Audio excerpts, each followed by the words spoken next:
Good morning guys, welcome to daily current affairs. My name is Harvinder सिंगड़ और आज है 18 अगस्त 2022 और 18 अगस्त 2022 के जितने भी इंपॉर्टेंट क्वेश्चन बन सकते हैं वो मैं सारे आपके साथ डिस्कस करूंगा और उस क्वेश्चन से रिलेटेड इंपॉर्टेंट फैक्ट भी मैं आपको बताऊंगा। तो चलिए स्टार्ट करते हैं। गणेश भगवान का नाम लेकर श्री गणेशाय नमः। इसी के साथ एक जबरदस्त कोटेशन है, दूसरों के बनाए रास्तों पर चलकर आप सुरक्षित भले रह लो पर मंजिल पाने के लिए रास्ते आपको खुद बनाने पड़ेंगे। तो इसी के साथ हमारा फर्स्ट क्वेश्चन है, हाल ही में अरुणाचल प्रदेश के तीसरे हवाई अड्डे का नाम क्या रखा गया है? तो बताइए इसका सही आंसर। उसका सही आंसर है ऑप्शन है डोनीपोलो हवाई अड्डा। तो अरुणाचल प्रदेश सरकार ने अपने तीसरे हवाई अड्डे का नाम डोनीपोलो हवाई अड्डा रखा है, जो कि ईटानगर में है और ये ईटानगर अरुणाचल प्रदेश की राजधानी है। और उसके बाद पासी घाटी और तेजू घाटी के बाद डोनीपोलो हवाई अड्डा ये तीसरे नंबर का है। अब ये जो डोनी होता है इसका मतलब होता है सूर्य और पोलो का मतलब होता है चंद्रमा। यहाँ की राज की भाषा में होता है इसका मतलब। अब इस क्वेश्चन से रिलेटेड इंपॉर्टेंट फैक्ट है, हरियाणा के हिसार एयरपोर्ट को महाराजा अग्रसेन एयरपोर्ट के नाम से भी अब जाना जाएगा और अयोध्या हवाई अड्डे को मर्यादा पुरुषोत्तम राम के नाम से जाना जाएगा और छत्रपति शिवाजी इंटरनेशनल एयरपोर्ट को छत्रपति शिवाजी महाराज इंटरनेशनल एयरपोर्ट के नाम से जाना जाएगा। यहाँ पर महाराज ऐड हो गया है। और अगरतला त्रिपुरा एयरपोर्ट को महाराजा वीर विक्रम एयरपोर्ट के नाम से जाना जाएगा। साथ ही लखनऊ एयरपोर्ट को चौधरी चरण सिंह के नाम से जाना जाएगा।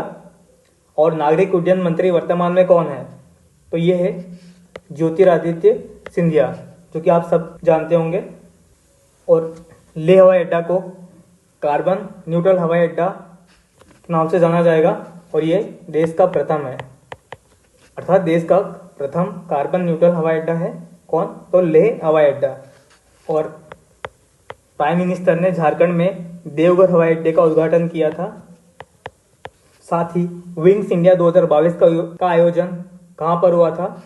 तो वो बेगमएट हवाई अड्डा हैदराबाद। के बाद बात करते हैं अपन अरुणाचल प्रदेश की। तो अरुणाचल प्रदेश के वर्तमान में गवर्नर कौन है? तो वो है बीडी मिश्रा और यहाँ के जो सीएम है वो है पेमा खांडू।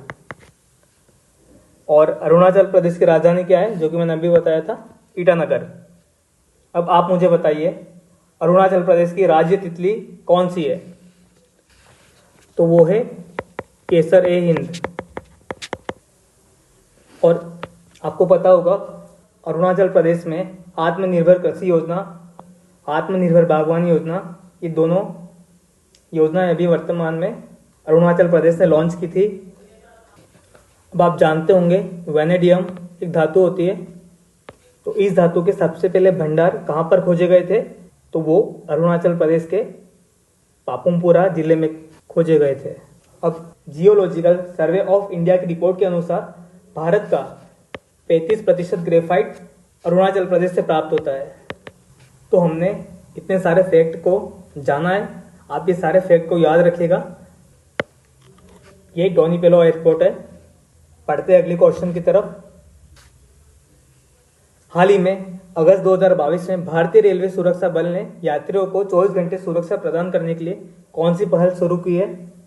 तो इसका सही आंसर है ऑप्शन बी, ऑपरेशन यात्री सुरक्षा। तो अगस्त 2022 में भारतीय रेलवे ने यात्रियों के लिए 24 घंटा सुरक्षा प्रदान करने के लिए ऑपरेशन यात्रा सुरक्षा पहल शुरू की है। इस अभियान के तहत यात्रियों को 24 घंटे सुरक्षा प्रदान के लिए कई कदम उठाए जाएंगे। अब हम रेलवे से संबंधित कुछ फैक्ट जानते हैं, जैसे रेलवे प्रोटेक्शन फोर्स के कई ऑपरेशन। तो एक है ऑपरेशन उपलब्ध, तो ये टिकट बुकिंग की कालाबाजारी को रोकने के लिए। एक है ऑपरेशन आहत, ये मानव तस्करी पर अंकुश लगाने के लिए। एक ऑपरेशन है मिशन अमानत, तो ये रेलवे यात्रियों के खोए हुए सामान को ट्रैक करने के लिए। ऑपरेशन थ्रस्ट, ये रेलवे परिसर में अनधिकृत पानी की बोतलों की बिक्री पर रोक के लिए। क्या होता है, आए दिन कई लोग पानी की बोतल को बेचना चालू कर देते हैं और वो पानी कुछ फिल्टर वाला होता नहीं है, तो इससे जो यात्रीगण हैं उनके स्वास्थ्य पर सीधा असर पड़ता है। तो इसलिए सरकार ने ऑपरेशन थ्रस्ट को लॉन्च किया था। साथ ही ऑपरेशन देवी शक्ति, तो अफगानिस्तान में फंसे भारतीयों को वापस लाने के लिए ये ऑपरेशन देवी शक्ति लॉन्च किया था। ये एक अलग क्वेश्चन है। अच्छा, आप मुझे बताइए, यूक्रेन से लाने के लिए कौन सा ऑपरेशन चालू हुआ था? तो वो था ऑपरेशन गंगा। और अरुणाचल प्रदेश में एक ऑपरेशन परिवर्तन हुआ था, तो ये भांग की खेती को कम करने के लिए लॉन्च किया था। एक है ऑपरेशन सतर्क, तो ये रेलवे प्रोटेक्शन फोर्स ने अवैध तंबाकू उत्पादन के परिवहन को रोकने के लिए इसको लॉन्च किया था। अब हम जानेंगे ऑपरेशन महिला सुरक्षा। तो इसको महिलाओं की सुरक्षा के लिए रेलवे प्रोटेक्शन फोर्स ने लॉन्च किया था। साथ में एक ऑपरेशन है ऑपरेशन नार्कोस, तो इसे नशीली पदार्थों की तस्करी को रोकने के लिए जो ट्रेन के द्वारा होती है, तो इसकी तस्करी को रोकने के लिए ये रेलवे द्वारा लॉन्च किया गया था। और अभी आप मुझे बताइए, रेल मंत्री कौन है? तो वो है अश्विनी वैष्णव। साथ में आप मुझे बताइए, पहले रेल मंत्री कौन थे? वो जॉन मथाई। और आप मुझे बताइए, रेलवे बोर्ड के नए चेयरमैन ऑफ सीईओ कौन है? तो वो है विनय कुमार त्रिपाठी। और साथ में गुजरात का एक केवड़िया रेलवे स्टेशन है, इसका नाम बदलकर क्या रख दिया गया है? तो वो है एकता नगर रेलवे स्टेशन। साथ में आप मुझे बताइए, वडोदरा रेलवे यूनिवर्सिटी का नाम बदलकर क्या रख दिया है? तो वो गति शक्ति यूनिट। अब एमपी का इटारसी रेलवे स्टेशन है, इसमें एक सर्विस शुरू की है, उसका नाम क्या है? तो उसका नाम है रेस्टोरेंट ऑन व्हील सर्विस। और ये जो सर्विस है रेस्टोरेंट ऑन व्हील सर्विस, इसको नाम दिया गया है आहार। अब एक क्वेश्चन आप मुझे कमेंट बॉक्स में दीजिएगा, national high speed rail operation के सीएमडी कौन है? तो वीडियो को पॉज कीजिए और इसका आंसर दीजिए। इसका सही आंसर है राजेंद्र प्रसाद। नेक्स्ट क्वेश्चन है हमारा, Indian film festival of Melbourne award सन 2022 में लाइफ टाइम अचीवमेंट पुरस्कार किसे प्रदान किया गया? तो इसका सही आंसर है ऑप्शन बी, कपिल देव। तो कपिल देव ने Indian film festival of Melbourne award सन 2022 में लाइफ टाइम अचीवमेंट पुरस्कार प्राप्त किया है। और ये कपिल देव जी है, ये अभी 13वें एडिशन के लिए प्रतिष्ठित पुरस्कार के लिए इनको चुना गया है, जिसमें बेस्ट एक्टर का अवार्ड मिला है रणवीर सिंह को और बेस्ट एक्ट्रेस का अवार्ड मिला है शिवाली शाह को।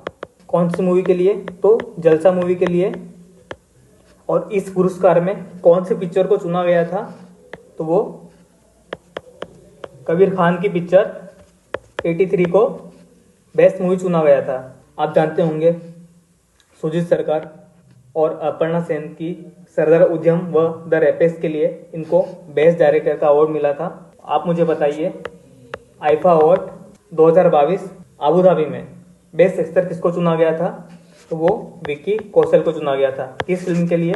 तो वो सरदार उद्यम मूवी के लिए। और बेस्ट एक्ट्रेस का खिताब किसने जीता है? तो वो कृति सेनन ने जीता है। कौन सी मूवी के लिए? तो वो मिमी मूवी के लिए।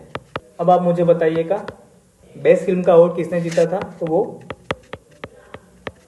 शेरशाह मूवी ने जीता था। और बेस्ट डायरेक्टर का अवार्ड किसने जीता था? तो वो विष्णुवर्धन ने। अब हम बात करेंगे, यहाँ अवार्ड्स की बात हो रही है तो बात करेंगे ऑस्कर की। तो ऑस्कर अवार्ड्स, तो ऑस्कर अवार्ड 2022 कौन से नंबर के थे? तो ये 94 नंबर के थे। और ये ऑस्कर अवार्ड में बेस्ट फिल्म का अवार्ड किसको दिया गया है? तो कोड़ा को। और बेस्ट एक्टर का तो वो विल स्मिथ। और कौन सी मूवी के लिए? तो किंग रिचर्ड मूवी के लिए। और बेस्ट एक्ट्रेस का अवार्ड किसको मिला था? तो वो जेसिका को। और बेस्ट डायरेक्टर का अवार्ड किसको मिला था? तो वो जेम कैम्पायर। और कौन सी मूवी के लिए? तो द पावर ऑफ टॉक। तो हमने इतने सारे फैक्ट को जाना है। बढ़ते अगले क्वेश्चन की तरफ। कौन सा शहर 2023 में India international sea food show का 23वां संस्करण का आयोजन करेगा? तो इसका जो सही आंसर है वो है ऑप्शन सी, कोलकाता। तो 15 से 17 फरवरी 2023 तक करेगा। अब ये इंडिया इंटरनेशनल सी फूड है, इसका कौन सा संस्करण है? तो ये 23वां संस्करण है। अब हम जानेंगे इंडिया इंटरनेशनल सी फूड ये क्या है। तो ये भारत से समुद्री जीव का निर्यात बढ़ाने का एक मंच है। ये एशिया का सबसे बड़ा भोजन मेला है। इसका लास्ट 22वां संस्करण कहाँ हुआ था? तो वो अगस्त 2022 में हुआ था। और कौन सी जगह में हुआ था? तो कोची में हुआ था।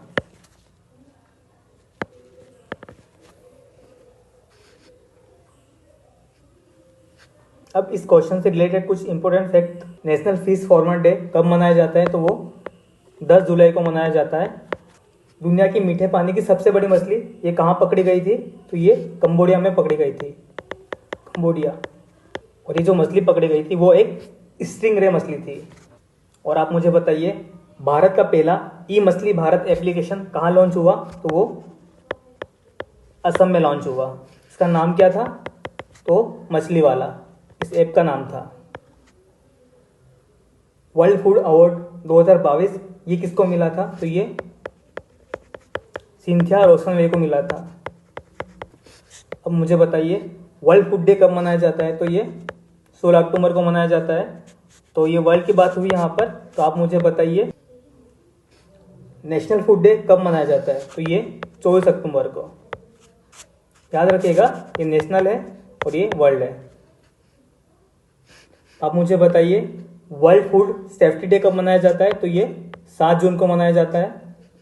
अब यहाँ पर कोलकाता की बात हुई है, तो कोलकाता के कुछ फैक्ट जानते हैं। कोलकाता की राजधानी क्या है? तो वो है पश्चिम बंगाल। और ये कौन सी नदी पे है? तो ये हुगली नदी पर है। और इसी नदी के किनारे अंडर वाटर ट्रेन चलेगी जो 2023 तक बनकर तैयार हो जाएगी। तो हमने इतने सारे फैक्ट जाने। हमारा नेक्स्ट क्वेश्चन है, हाल ही में किस बैंक ने उत्सव सावधि जमा योजना शुरू की है? तो इसका सही आंसर है ऑप्शन सी, SBI। तो सबसे पहले हम जानेंगे ये सावधि जमा योजना ये क्या है। तो इसमें जो ब्याज दरें होगी वो सामान्य से ज़्यादा होगी। इसमें SBI 1000 दिन के लिए अगर आप अपना पैसा जमा करते हैं तो 6.16% की दर से पर एनम आपको ब्याज देगी। और वरिष्ठ नागरिकों के लिए 0.50% का अतिरिक्त ब्याज भी इसमें दिया जाएगा। तो वो वरिष्ठ नागरिकों को दिया जाएगा। और ये जो सावधि जमा योजना है इसकी शुरुआत कब से हुई थी? तो 15 अगस्त 2022 से। और ये अभी मात्र 75 दिन के लिए ये योजना चालू की गई है। तो आपको भी इस योजना का फ़ायदा उठाना है तो अपने नज़दीकी SBI में संपर्क करें। अब आप मुझे बताइए, ये जो SBI है इसका हेडक्वार्टर कहाँ पर है? उसका हेडक्वार्टर मुंबई में है। और अध्यक्ष कौन है इनके? तो वो है दिनेश कुमार खारा, ये वर्तमान अध्यक्ष है। तो पूर्व अध्यक्ष कौन थे? वो थे रजनीश कुमार। और इनकी एक बुक थी, उनका नाम है द कास्टोडियन ट्रस्ट। और ये जो SBI है ये बांग्लादेश में भारतीय वीज़ा केंद्र भी चलाएगा। फेडरल बैंक के बारे में कुछ जानकारी, ये टैक्स प्लेटफॉर्म पर गेटवे सूचीबद्ध करने वाला पहला बैंक बना है।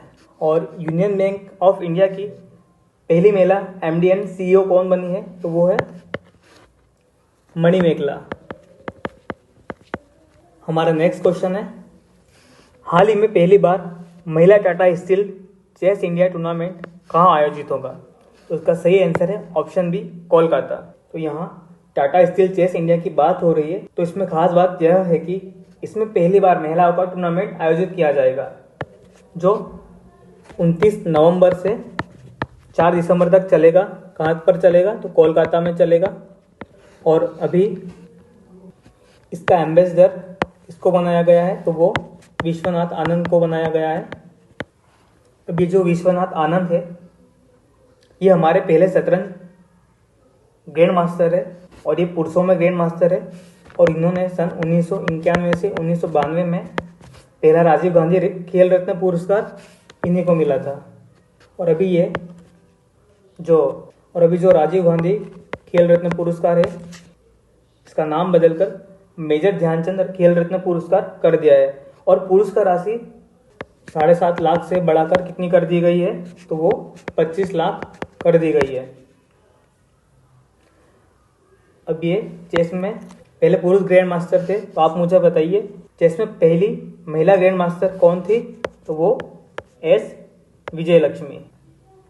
और चेस को रेगुलेट करने वाली बॉडी का नाम क्या है, तो वो है फिडे। और फिडे की स्थापना कब हुई थी, तो 1924 में हुई थी। और इसका जो हेड क्वार्टर है वो कहाँ पर है, वो है लुजेंट, जो कि स्विट्जरलैंड में है। और अब आप मुझे बताइएगा 44वें नंबर का चेस ओलंपियाड कहाँ पर हुआ था, तो वो तमिलनाडु में हुआ था, तमिलनाडु के चेन्नई में। और इसका शुभंकर क्या था, तो इसका शुभंकर मैस्कॉट थम्बी था। और थम्बी से आप याद रखिएगा CSIR की फर्स्ट महिला अध्यक्ष कौन बनी थी, तो वो नल्ला थम्बी। और आप मुझे बताइएगा 44वें चेस ओलंपियाड को किसने जीता था, तो उसको जीता था उज्बेकिस्तान ने। और 2026 वाला चेस ओलंपियाड ये कहाँ पर खेला जाएगा, तो ये हंगरी के बुडापेस्ट में। इसी के साथ हमारा नेक्स्ट क्वेश्चन है, हाल ही में कौन सा देश ओमिक्रॉन वेरिएंट के लिए कोविड-19 वैक्सीन को मंजूरी देने वाला पहला देश बना है, तो इसका सही आंसर है ऑप्शन डी, यूके, ब्रिटेन। तो ब्रिटेन एक ऐसा देश है जो ओमिक्रॉन वेरिएंट के लिए वैक्सीन को मंजूरी देने वाला पहला देश बना है। तो ब्रिटेन ने अभी एक ऐसी बूस्टर्स डोज को मंजूरी दे दी है जो ओरिजिनल कोरोना स्ट्रीम और ओमिक्रॉन दोनों वेरिएंट के खिलाफ कारगर है। और इसी के साथ ब्रिटेन पहला देश बन गया है जिसने इस तरह की मंजूरी दी है। अब ये जो वैक्सीन है इसका नाम क्या है, तो इसका नाम है मॉडर्ना वैक्सीन। कल मैंने आपको एक क्वेश्चन पढ़ाया था, आप उसका आंसर दीजिएगा। अभी जानवरों के लिए भारत ने वैक्सीन लॉन्च किया, इसका नाम क्या था, तो इसका नाम था एनेकोवैक्स।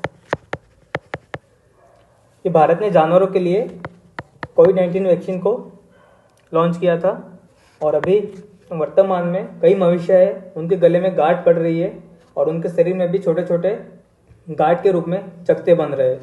तो अभी इसके लिए एक स्वदेशी वैक्सीन बनाई गई है, इसका नाम क्या है, तो इसका नाम है लंपी प्रोवैक। यूके से एक क्वेश्चन बन रहा है यहाँ पर, मिशेल पूनेवाला को यूके में कौन सा पुरस्कार से सम्मानित किया है, तो वो शिरोमणि पुरस्कार।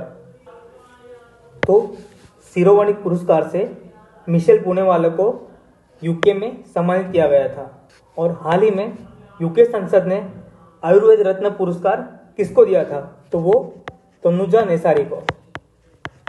इसी के साथ कॉमनवेल्थ गेम्स 2022 का अभी कौन सा संस्करण था, तो वो 22वां संस्करण था।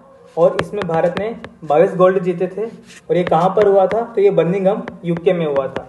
इसी के साथ हमारा अगला क्वेश्चन है, एशिया का सबसे पुराना फुटबॉल टूर्नामेंट कौन सा है जो 16 अगस्त 2022 को शुरू हुआ, तो इसका सही आंसर है ऑप्शन सी, डूरंड कप। अब हम डूरंड कप के बारे में जानेंगे। तो एशिया का सबसे पुराना फुटबॉल टूर्नामेंट डूरंड कप है, ये 16 अगस्त 2022 को शुरू हुआ। इसका जो उद्घाटन मैच था वो किन किन के बीच खेला गया, तो वो FC गोवा और मोहम्मडन FC के बीच खेला गया। और ये कहाँ पर खेला गया, तो ये कोलकाता में खेला गया। और साथ में ये कोलकाता, गोवा, इम्फाल और गुवाहाटी में भी खेला जाएगा। और ये जो संस्करण था ये 131वां संस्करण है। और ये जो डूरंड कप है ये 3 फुटबॉल कप में से एक प्रमुख कप है। तो हम इस 3 कप के बारे में जानेंगे। एक है इंडियन सुपर कप, एक है इंडियन सुपर लीग और तीसरा है डूरंड कप। तो इस प्रकार ये जो 3 कप है ये फुटबॉल के बहुत इंपॉर्टेंट कप है, Indian super cup, Indian super league और डूरंड कप। अब ये डूरंड कप को सबसे पहले बार कौन से सन में और कहाँ पर खेला गया था, तो ये 1888 में शिमला में पहली बार इसको खेला गया था। और अभी तक की सबसे सफल टीम कौन सी थी, तो वो मोहन बागान और ईस्ट बंगाल, इन दोनों ने 16-16 बार खिताब जीता है। तो ये दोनों टीम अभी तक की सफल टीम रही है। और साथ में आप मुझे बताइएगा, जो संतोष ट्रॉफी है इसका संबंध किससे है, तो इसका संबंध भी फुटबॉल से है। और 2022 में 75वीं संतोष ट्रॉफी ये किसने जीती है, तो ये केरल ने जीती थी। किसको हराकर, तो पश्चिम बंगाल को हराकर। और साथ में DC Roy trophy, Federation cup, Kalinga cup, Rovers cup, sir Ashutosh Mukherjee cup और सुप्तो कप, इन सभी का संबंध फुटबॉल से है। इसी के साथ हमारा नेक्स्ट क्वेश्चन है, हाल ही में बीसीसीआई के पूर्व सचिव का निधन हो गया, उनका नाम क्या है, तो उनका नाम है अमिताभ चौधरी। तो बीसीसीआई के पूर्व सचिव का निधन हो गया है, इनका नाम अमिताभ चौधरी है। अभी जो अमिताभ चौधरी है ये बीसीसीआई के पूर्व सचिव थे और साथ में झारखंड राज्य के क्रिकेट संघ के पूर्व अध्यक्ष भी थे। अब ये जो अमिताभ कांत है ये नीति आयोग के पूर्व सीईओ थे। तो एक क्वेश्चन पैदा होगा कि वर्तमान में कौन है, तो वर्तमान में है परमेश्वर अय्यर। और उपाध्यक्ष कौन है, तो उपाध्यक्ष है डॉक्टर सुमन केवेरी। अब आप मुझे बताइए, भारतीय इंटरनेट के जनक ये कौन थे, तो ये थे बीके सिंघल। और भारतीय सार्वजनिक उपक्रमों का जनक किसको कहा जाता है, तो वो डॉक्टर वी कृष्णमूर्ति को कहा जाता है। और ये जो डॉक्टर वी कृष्णमूर्ति थे ये मेल के, सेल के और मारुति इंडस्ट्रीज के अध्यक्ष भी रह चुके हैं। अब आप मुझे बताइएगा, बीसीसीआई इसके अध्यक्ष कौन है वर्तमान में, तो वो है सौरव गांगुली। और सचिव कौन है, तो वो है जय शाह। हमारा नेक्स्ट क्वेश्चन है, अगस्त 2022 में फीफा ने किस देश के फुटबॉल के शासकीय निकाय को निलंबित कर दिया, तो इसका सही आंसर है ऑप्शन ए, भारत। तो अगस्त 2022 में फीफा ने भारत देश को फुटबॉल के शासकीय निकाय से निलंबित कर दिया, जो कि भारत के लिए अच्छी बात नहीं है। तो 85 सालों में पहली बार फीफा ने भारतीय फुटबॉल महासंघ को निलंबित कर दिया। इसका कारण नियमों का उल्लंघन था। तो इससे हमें क्या नुकसान होगा, तो इससे इंटरनेशनल इवेंट में हमारी टीम हिस्सा नहीं लेगी। अक्टूबर में अंडर-17 महिला फुटबॉल वर्ल्ड कप टूर्नामेंट ये भारत में होगा, किंतु तय समय में नहीं होगा और हो सकता है इसकी मेजबानी भी हमसे छीन ली जाए। अब हम बात करेंगे फीफा के बारे में। तो बताइए आप मुझे, फीफा का हेडक्वार्टर कहाँ पर है। वीडियो को पॉज कीजिए और अपना जवाब कमेंट में दीजिएगा। तो फीफा का जो हेडक्वार्टर है वो है जूरिक, जो कि स्विट्जरलैंड में है। और अभी इसके प्रेसिडेंट कौन है, तो वो है गियानी इन्फिंटो। और ये जो फीफा वर्ल्ड कप 2022 है ये कहाँ पर होंगे, तो ये कतर में होंगे। और कब होंगे, तो ये साल के अंत में होंगे। और इसका मैस्कॉट क्या है, तो इसका मैस्कॉट है लाइव। किसका, तो फीफा वर्ल्ड कप 2022 का। और इसके ऑफिशियल स्पॉन्सर कौन है, तो वो है बायजूस। अब आप मुझे बताइए 2026 वाला फीफा वर्ल्ड कप ये कहाँ पर होगा, तो ये अमेरिका, मैक्सिको और कनाडा में होगा। और आप मुझे बताइए 75वीं संतोष ट्रॉफी ये किसने जीती है, कि ये केरल ने जीती है। और किसको हराकर, तो पश्चिम बंगाल को हराकर। अब अखिल भारतीय फुटबॉल महासंघ की सलाहकार समिति का अध्यक्ष अभी किसे बनाया गया है, तो वो रंजीत बजाज को बनाया गया है, रंजीत बजाज। और 2023 में फीफा वुमेन वर्ल्ड कप ये कहाँ पर होंगे, तो ये ऑस्ट्रेलिया और न्यूजीलैंड में होंगे। इसी के साथ मैं आपको कुछ क्वेश्चन का रिवीजन करवाता हूँ। जानते हैं आरबीआई के केंद्रीय बोर्ड में कितने स्वतंत्र निदेशकों को पुनः नियुक्त किया गया, सतीश मराठे, एस गुरुमूर्ति, रेवती अय्यर और सचिन चतुर्वेदी। इन्हें अभी आरबीआई के केंद्रीय बोर्ड में स्वतंत्र निदेशक के रूप में शामिल किया गया है। एक क्वेश्चन है आपसे, जुलाई 2022 में भारत का निर्यात कितने प्रतिशत बढ़कर 36.27 अरब डॉलर पहुंचा है? तो ये है 11.51%। और आपको पता होगा भारत पाकिस्तान का विभाजन 17 अगस्त को हुआ था। ये जो विभाजन है ये किस रेखा के नाम से जाना जाता है? तो रेड क्लिफ। उसके बाद किस राज्य में जीएसटी चोरी रोकने के लिए लकी बिल एप्लीकेशन लॉन्च किया था? तो ये मैंने आपको बताया था, केरल। और बताइएगा आप मुझे, पंजाब और हरियाणा उच्च न्यायालय में कितने नए न्यायाधीशों की नियुक्ति की गई? तो 11। और अभी हाल ही में रूसी रॉकेट सोयूज ने किस देश के उपग्रह खयाम का प्रक्षेपण किया? इसका जो आंसर है वो ईरान है। नेशनल स्पोर्ट्स क्लाइंबिंग प्रतियोगिता 2022 का आयोजन किस राज्य में किया गया? तो वो उत्तराखंड में किया गया। और क्या किया गया? तो नेशनल स्पोर्ट्स क्लाइंबिंग प्रतियोगिता 2022। अब बताइए, किस राज्य में महात्मा गांधी की 30 फीट ऊंची भित्ति प्रतिमा स्थापित की गई? तो आंध्र प्रदेश में महात्मा गांधी की 30 फीट ऊंची प्रतिमा स्थापित की गई। और बांग्लादेश का जो राष्ट्रीय शोक दिवस है वो कब मनाया जाता है? तो जब हमारा देश आज़ाद हुआ था उस दिन बांग्लादेश का राष्ट्रीय शोक दिवस मनाया जाता है, 15 अगस्त। और एक क्वेश्चन है जो मैंने कल आपको बताया था, किसने पशुधन को त्वचा रोग से बचाने के लिए स्वदेशी वैक्सीन लंपी प्रोवेक को लॉन्च किया? तो इसका सही आंसर होगा, क्योंकि मैंने आपको बताया था, नरेंद्र सिंह तोमर।